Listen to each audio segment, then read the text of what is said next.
Hello everyone, welcome back to my YouTube channel Easy English Speaking.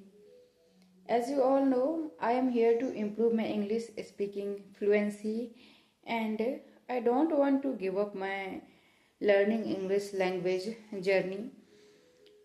If I not making videos continuous but with consistency, then how I am getting fluent and confidence with this language. So today I will share one thing with you, that is how much time I reading a book. I have read a book and I have watched a podcast and any kind of news and any educational videos in English for my learning English practice.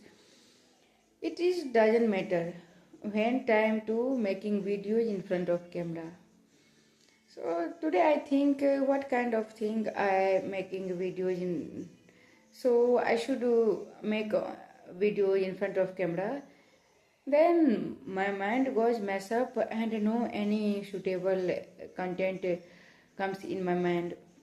Then I think I sharing my uh, challenges what I face during I try to practice in front of camera. Then I getting one thing, not only it is happening with me, because everyone has to going through this journey when they are a beginner like me.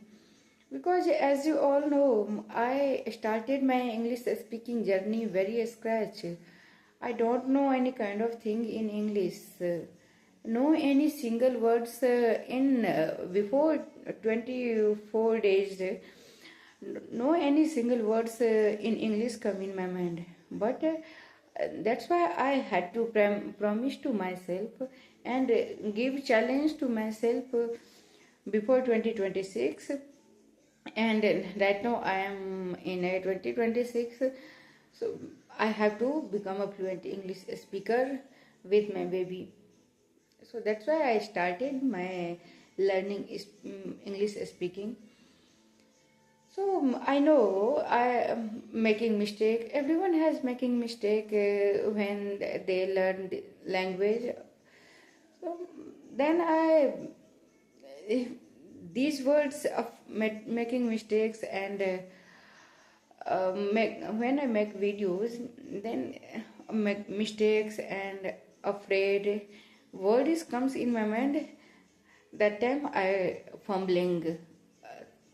I don't know why this is happening with me, but now I realize that updating is not enemy for me. It is a part of learning English language. So now I have to promise myself, don't waste your time in that kinds of thing. Let's start whenever you have time to learn English speaking. So now these things I can share with you. I will share with you. But because if I share with you, then my mind feel relaxed. It is not only for me. It has happening with everyone. So thank you. Thanks for watching my videos. If you like my videos, please like and subscribe to my channel. Be a part of my journey. Thanks for watching. Keep learning. Keep practicing. Thank you. See you in the next videos.